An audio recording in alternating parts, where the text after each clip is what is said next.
Panginoon. At this time, nagpalaster niya.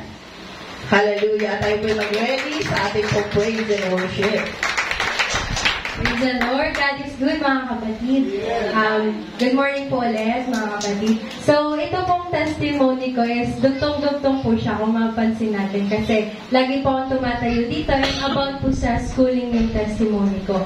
And 2 years ago, I was provoked in prayer. And ito pong title ng preaching na to is napakinggan ko siya habang nandun ako sa Manila. Dahil doon nga po ako nag-work.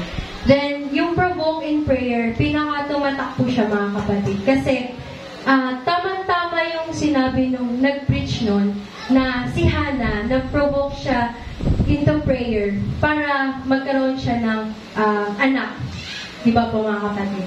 And ako rin, na-provoke din ako into prayer na hindi pa pala huli ang lahat, na makukuha ko pa pala yung dream course ko.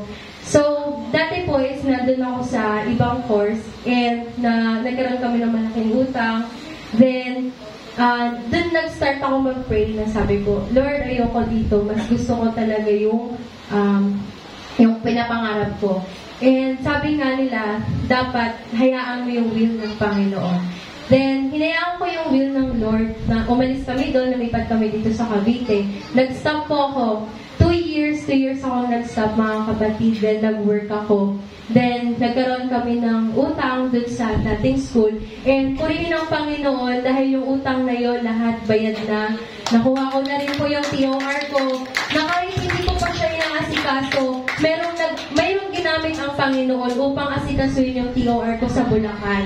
And pinadala siya ng ligtas dito kasi nagbaha po sa Bulacan. Pero napadala siya ng tuyong-tuyo, mga kapatid, and ready na ipasa. And praise God kasi kung hindi dahil sa mga taong ginamit ng ating Panginoon, hindi po namin masisimulan bayaran yon. May mga kapatiran, hindi ko na po isa-isayin, pero alam ng Panginoon kung sinong lahat ng nagpaabot ng tulong. Maraming salamat po, naging parte kayo ng journey ko. And yan nga po, naging fully paid na, ipapasok ko na lang yung TOR ko. Then, napakabuti ng Panginoon kasi this September, papasok na ako, mga kapatid. Sa dream course ko, walang babayaran. Lahat, kompleto na. Provide na rin ng Panginoon yung uniform ko, yung mga gamit ko pang mental. Praise God, hallelujah. And, isa pa, mga kapatid, syempre yung binayad po namin doon sa school is galing lang din sa utang. Pero napakabuti ng Panginoon kasi 2 hulog na lang. Fully paid na ako. Purihin ng Panginoon. And isa pa po sana isang pagpasalamat kasi sabi nga ng Lord, diba, idadirect tayo ng Panginoon sa ligtas na path because He is our shepherd.